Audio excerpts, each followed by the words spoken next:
But you guys get it. When you're in a book that is so good, all you want to do is spend every single moment in that book. The cliffhanger, I am liking this book so much that I even did a little tab. I genuinely was thinking to myself, how in the world is there going to be a second book? And then that ending happened. It makes me so sad for Ophelia.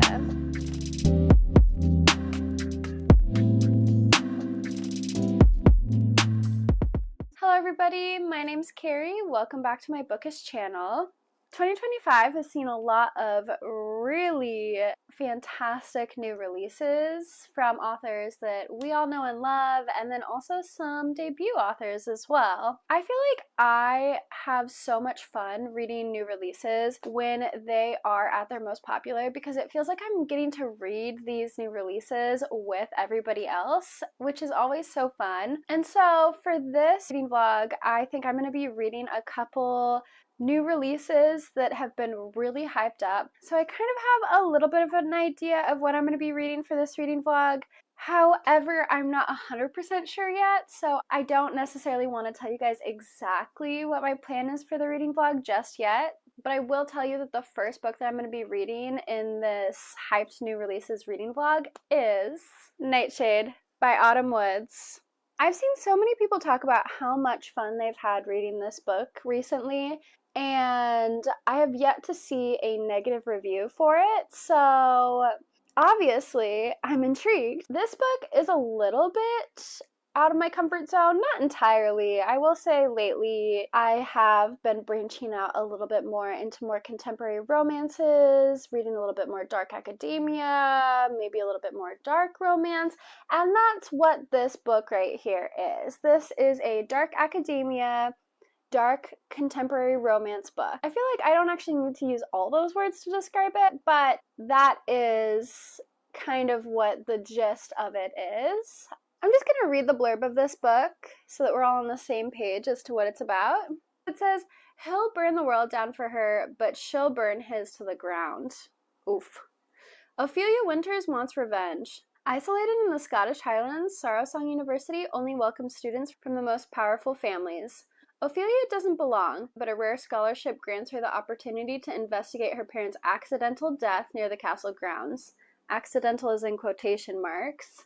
Her plan? Keep her head down and punish those responsible. The last thing she needs is to wind up in a mafia war or step on the toes of actual royalty. Things get off to a rocky start when she runs afoul of the mysterious Alex Corbo Green, son of her prime suspect. As far as she's concerned, he is a younger version of his billionaire father, a monster hiding beneath a beautiful facade. Loneliness has been Ophelia's only companion for years, but when an unknown tormentor begins to stalk her, she realizes she may not be able to survive Sarosong on her own. It's Alex who becomes her ally and alibi for murder, and as she begins to fall for the soft heart that hides beneath his hard exterior, her hunger for revenge wavers. Can she bring herself to destroy everything he's ever known? It sounds like there's a lot going on in this book. She's starting at a new university. She's investigating her parents' death. Obviously, she's going to have a romance with this guy. He also becomes her alibi for murder. And then it sounds like there might be a mafia war. I'm not really sure. So it sounds like there's a lot going on in this book, which could be fantastic and super interesting and keep me riveted the whole time. Or it could have a plot that jumps all over the place with absolutely too much going on. I will say, given the fact that a lot of the people that I watch on BookTube have hyped this book up so much, I'm thinking that it's probably just going to be a really fast-paced, riveting, good time. And so I'm super excited to jump into this, and hopefully I have a really great time reading this book, just like everybody else. I did manage to read 50 pages in Nightshade a few days ago, and so far I am really liking this. The one thing that has hit me thus far in these 50 pages is just the magical feeling that this book has that is just not expected. I know it's not uncommon for dark academia to have a magical feel to it, but it did kind of catch me off guard because it just feels almost borderline magical realism at this point, the way that things are being described. I think it has something to do with just this like gloomy gothic university campus and kind of the odd characters that have been presented already, like this strange chancellor that keeps just popping up out of nowhere to interact with the main character Ophelia. The gloomy weather is perfect at the moment because right now it's storming outside. You probably can't hear it, but for the past few days it has been raining like crazy here. It's nice to curl up with a book where it's also rainy and stormy when it's rainy and stormy outside. I don't know why. My plan for the day is not to leave my house and read this entire book. We'll see if this is doable. Who knows? But I'm gonna get to it and I'll update you guys probably midway. I'm not sure. I'll update you guys shortly.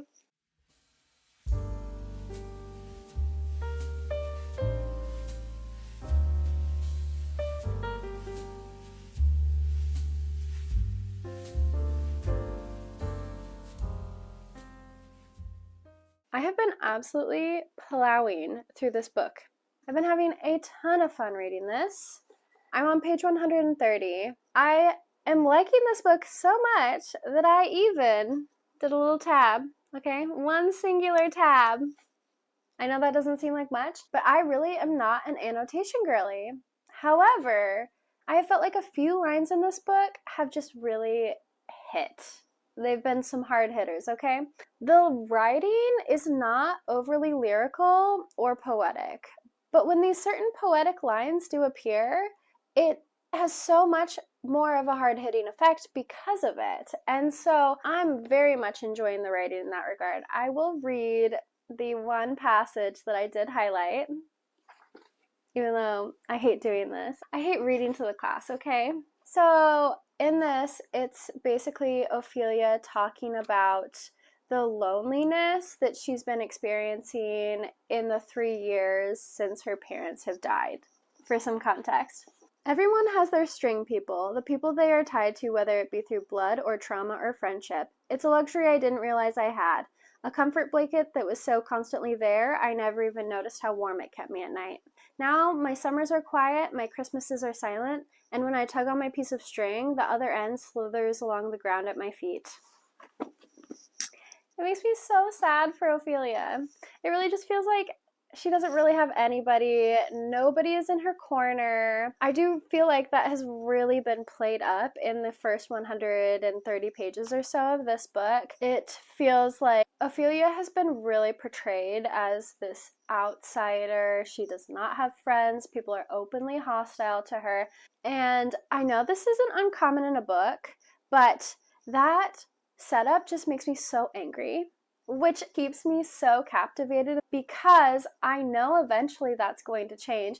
And so I feel like I have to keep reading until the character is in somewhat of a good place, which is great, honestly. I love a book where I feel like I have to keep reading. I feel like every encounter that Ophelia has with somebody that's not positive, I'm just sitting there like, this fucking asshole, how dare they treat Ophelia like that? Who do they think they are? There has been a bit of a turnaround in that in the last 20-ish pages due to a murder. Because of the murder, Alex and Ophelia, the two enemies, are put in a situation where they are now kind of tied together and growing a little bit closer. So they're feeling a little bit more friendly, a little bit more friend-ish than openly hostile enemies. I'll take any crumb of affection for Ophelia at this point. I think the likelihood that I'm going to finish this book today is high. I love reading a book in a day. I'm going to get back to reading this. Already, the 10 minutes that I spent filming this has been too long to be away from this book.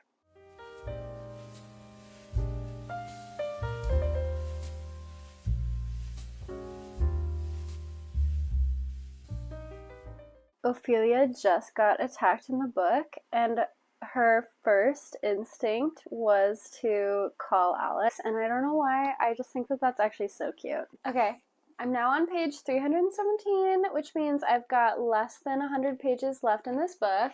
I'm definitely going to finish it tonight. One of the characters has been keeping a secret for the entirety of this book, basically, and has just finally revealed the secret. I have been waiting so long for this conversation to finally happen between the two of them, and now that it has, I'm just so happy. Why did you keep this secret for so freaking long?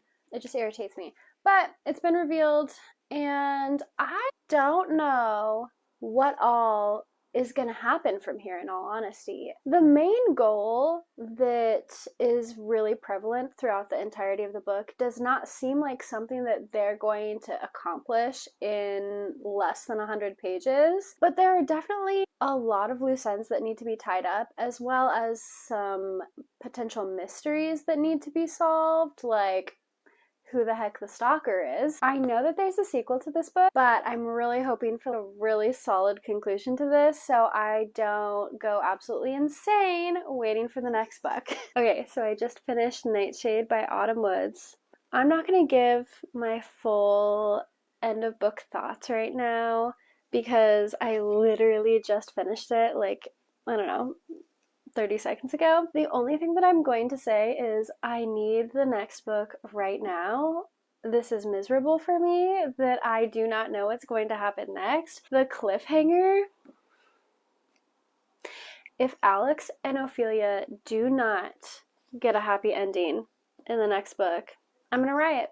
I will be in the streets lighting things on fire. That's all. I am back to talk about my thoughts on Nightshade. Obviously, in my last clip, we saw that I finished the book, kind of devastated by the cliffhanger ending, but here we are. We're ready to discuss our thoughts and feelings on this book. I feel like I've kind of abused this book a little bit more than I typically abuse my books when I read them. Just with the annotating and everything, like it's a little bit more fluffy than it was when I first got it. First and foremost, I had the freaking best time with this book. The hype on this book was very well deserved. The atmosphere in this book was phenomenal. Especially starting out, it had a very magical, gothic atmosphere. I will say, as the story continued on, the magical sense that it had to it did kind of disappear. That wasn't something that lasted throughout the entirety of the book. The lonely vibe was super prevalent in this book. I know that loneliness has almost nothing to do with a setting or the atmosphere of a book. However, it was almost like the setting reflected Ophelia's loneliness, which I think sounds like fantastic writing on Autumn Wood's part. It really helped you feel what Ophelia was feeling. When Ophelia was feeling lonely and or scared at the start of the book, you felt that right alongside her. And then once she had developed some more friendships and a romantic relationship and was doing so much better, that also felt really reflected in the setting and atmosphere of the book, which just made for a really immersive read. The relationship between Alex and Ophelia was obviously the best part of this book. Hands down. They were really cute together. They were so sweet towards each other, so considerate and thoughtful. The things that they did for each other seemed to have so much intent and thought behind them. And at no point did I think that their relationship was rushed into or forced or unbelievable in any way. The characters were built up so well that it really felt so realistic. They felt like real people, and watching their love story was just so sweet. On that note, being in Alex's POV really helped drive the story along. I do feel that if we hadn't gotten his POV, we wouldn't have been able to see how the care that he gave Ophelia was present in the way that he also treated his sisters. It helped really portray like how broken his family is, and despite the terrible things going on with his family and the terrible things that his father was doing, how there still was a lot of good in this family, and there were still members of the family that really did care about each other. And that really helped the reader understand why Ophelia was so conflicted about her decisions that she had to make in regards to what to do with certain information. My one critique of this book is that at about 70% of the way in, it seemed like all the action just stopped, and we were just getting scenes of Alex and Ophelia being happy together and doing things together, which was great for their character development because you got this real sense of overall healing for both of the characters, which was really in contrast to the beginning of the book, where it was relayed over and over again how lonely Ophelia was and how much pressure Alex was under. So that was good in that regard, but it did make the ending feel a little bit more abrupt. It felt like we had happy, fun Alex Ophelia time and then action-packed ending. And I wish that there had been just a little bit more mingling of the two so that the ending didn't feel so abrupt and we got maybe more of the happy Alex and Ophelia up until the end. However, that is the only thing that I can think of that I really had a problem with in this book. Otherwise, this book was absolutely fantastic. I'm giving Nightshade by Autumn Woods 4.75 stars. It is just that pacing issue that keeps this book from being an overall 5-star, but otherwise it was a very fantastic read and I would say well worth the hype. I'm back to talk about my next highly anticipated read, which I'm very excited for this one, not gonna lie. I've actually had this book for the last 2 months. I pre-ordered it, so I've had it basically since the day it came out, but I have been holding off on reading it just because I've been waiting for it to be available on Libby, which took roughly 16 weeks. I feel like if you've seen any of my other videos, you would know exactly which book this is, and that is The Night and the Moth by Rachel Gillig.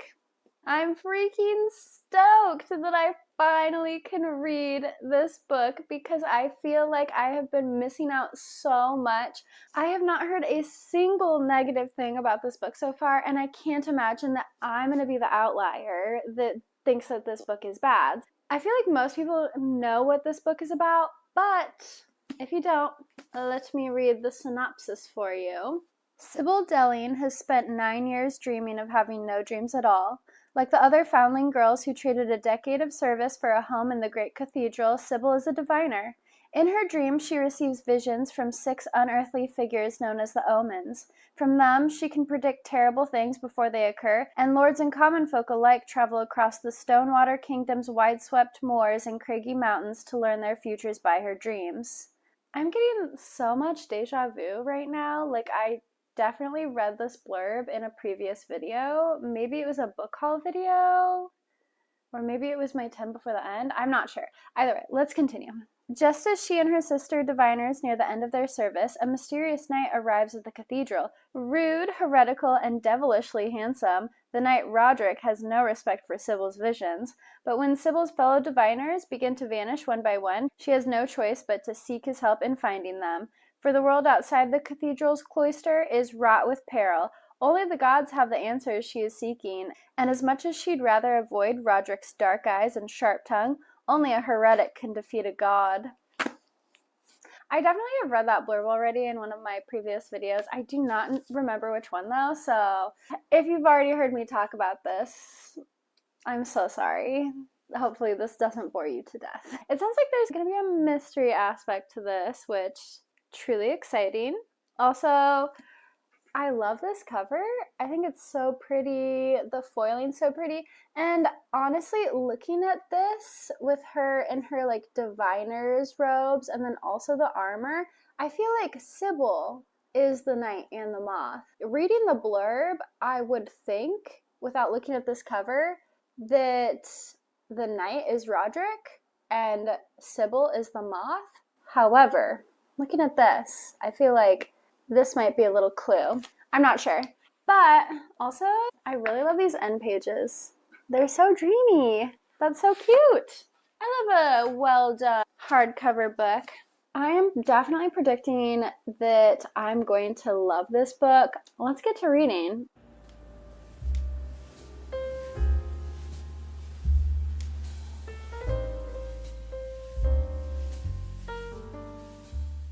I'm on page 74. I'm 22% through The Night and the Moth now, which is surprising because I feel like it does not seem like that short of a book, but I guess it is pretty short.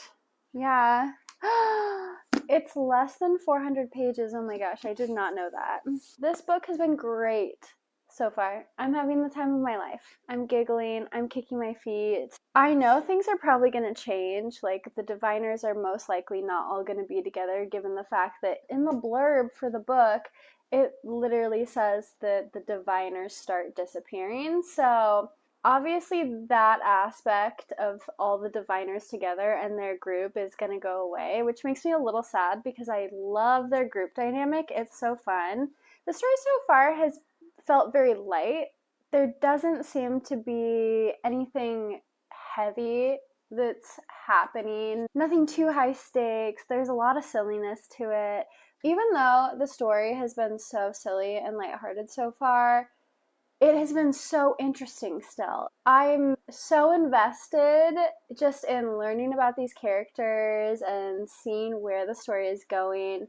Rachel Gillig is just a phenomenal freaking writer. Like, her storytelling is so good.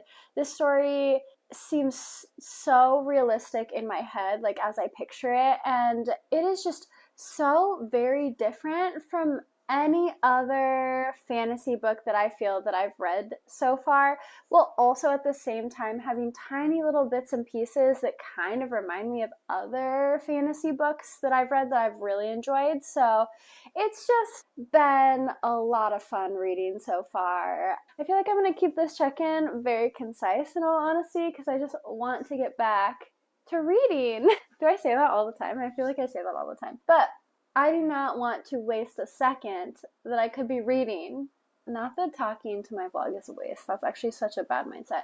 But you guys get it. When you're in a book that is so good, all you want to do is spend every single moment in that book. So that's what I'm about to do. I will check in with you guys though, probably sooner rather than later. It's a few days later. I have been slowly making my way through The Night and the Moth with reading a little bit each night. I stopped myself the other night because I almost finished this book, but I really wanted to read the last little bit on this vlog. I have less than 100 pages left to go in The Night and the Moth. I'm very excited to finish this book. My thoughts have not changed dramatically. I'm still having an excellent time. I will say Sybil has been separated from the other diviners. She was a little while ago, and that like girl group dynamic, I'm missing it. I really loved it. Not that it's negatively impacting the story in any way. I just want characters to have the best possible things happen to them, and so I just wanted her to stay with all her friends and just be happy forever.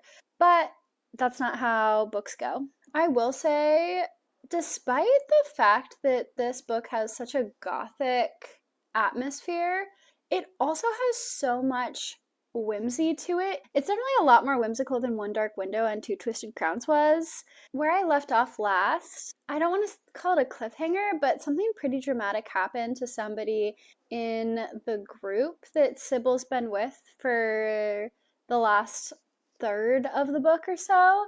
So I'm very interested to find out what happens with them and just kind of see where things go between some other characters. I'm excited to get back into this world.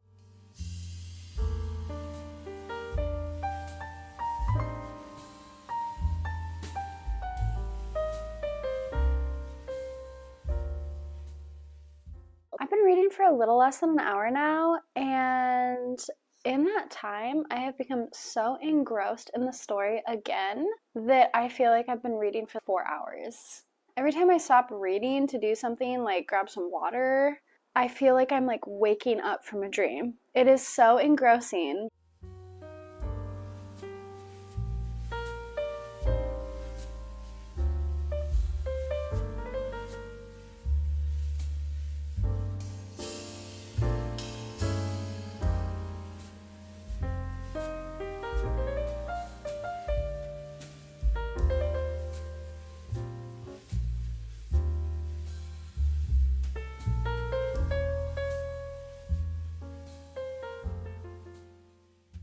I just finished The Night and the Moth by Rachel Gillig.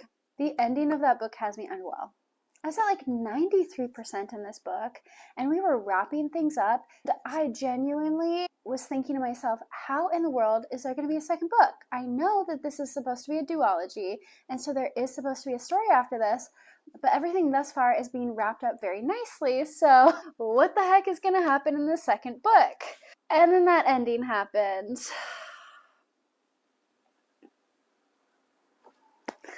I'm just mad that I've read 2 books now back to back where I have left the book feeling somewhat devastated. Okay, let me say some of the things that I liked about it, because I'm really on the fence about whether or not I liked that ending. It was not a bad ending, it just was brutal. It just was brutally emotional, and I definitely teared up a bit, I'm not gonna lie. I really enjoyed this book. I'm gonna say that right now. I really, really enjoyed this book. It was a fantastic story. So original. As I was reading, I kept thinking to myself, oh, this kind of reminds me of this book, or this kind of reminds me of this book. And the books that it reminded me of varied so wildly. It reminded me a little bit of Alice in Wonderland. It reminded me a little bit of From Blood and Ash for a moment. It was all over the place, but nothing was so similar that it felt like it was even taking inspiration from that. Honestly, 10 out of 10 story plot. I do think, and this is me saying this after being emotionally wounded by the ending, but I do feel that if this book had been a standalone and had gotten wrapped up nicely and they had gotten a cute little epilogue, I would have loved that. I'm sure that I'm going to change my mind as soon as I read book 2, like a year from now, but right now I kind of wish it had been a standalone because that was a brutal ending. Sybil as a character, that was some of the best character growth that I've seen in a book. She had some very human flaws in the beginning, but they weren't so egregious that it made her an unlikable person, and you really saw her confront these flaws and these inner demons that she had and come out the other side as a better person. She was also just kind of such a badass. I feel like in every single reading vlog, I complain about authors using terminology like, oh, she was so little, or she barely ate. I get really freaking tired of the, oh my goodness, she's such a petite little female main character. In this, there was none of that. Sybil was strong. She definitely was not a petite female main character, and 100,000%, I loved that. She was knocking people out left and right. She had a lot of strength to her. On that note, though, I'm vastly disappointed in a lot of the fan art that I've seen for this book so far. I tend to look up fan art if I'm having trouble picturing the characters as I'm reading. It helps me a lot. And so I looked up the fan art for Sybil and Rory, and in each of the depictions that I saw of them together, Rory was depicted as quite a bit larger than Sybil, and Sybil was depicted as quite petite. And just the way that it was written, I felt like they were a lot more similar in stature and size. I did not feel like their writing portrayed there to be a huge size difference between the two of them, and so I found it kind of strange that in all this fan art that I was seeing, Sybil was being depicted as very petite, at least in comparison to Rory. Everybody is free to draw the characters how they see fit, but why do we have to turn every female main character into a petite little girl, especially when they're not written that way? That seems super silly to me. I like Rachel Gillig's world building style because she doesn't force feed you information. She doesn't over explain things. She just depicts the world as it is, and you as the reader infer a lot from the way that she points out little details. It was so easy to feel like I was there with these characters. I was so immersed in this story and in this world. Truly phenomenal on that aspect. The only critique that I have was that it just felt a little predictable. The foreshadowing was just a touch heavy on some areas. Some of the reveals that we got felt really obvious to me, as soon as I learned a few things or a few quirks about some characters, I was like, oh, that's what's going to end up happening. And then it did end up happening. So that just felt a little bit too predictable for me. I do love foreshadowing, and I know that it has got to be such a fine line between properly foreshadowing enough so that it doesn't feel like you're being slapped in the face by every twist and turn in a book, and giving way too much information away. It was almost the perfect amount of foreshadowing, but it did just seem a little heavy in certain aspects. And so some things were just not as surprising as I think was intended.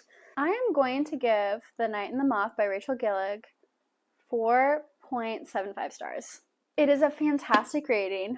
I did consider giving it 5 stars when I immediately finished the book. I especially like to give it an hour or so to come off that emotional high that often happens when you're reading a fast-paced and dramatic ending. And so after waiting a little while, I will say that it is not 5 stars for me. It is 4.75. So freaking close to a 5-star though. I definitely will be pre-ordering the next ones. That's going to conclude this reading vlog. I did end up reading 2 really fantastic books in this reading vlog, so I'm going to call this a 10 out of 10 experience. I read Nightshade by Autumn Woods. I gave that one 4.75 stars. I also read The Night and the Moth and gave that one 4.75 stars. So 2 truly fantastic reads in my opinion. I would highly recommend both of these books, and I'm just so happy that I got to read them back to back. I just feel like I'm having such a good reading month, week, time. I don't know, but I'm having a good time reading lately. If you want to see me do a little bit more reading and pick out some books to read, please like and subscribe to my channel, and maybe go check out some of the videos that I have up on it already. And I will see y'all in my next one.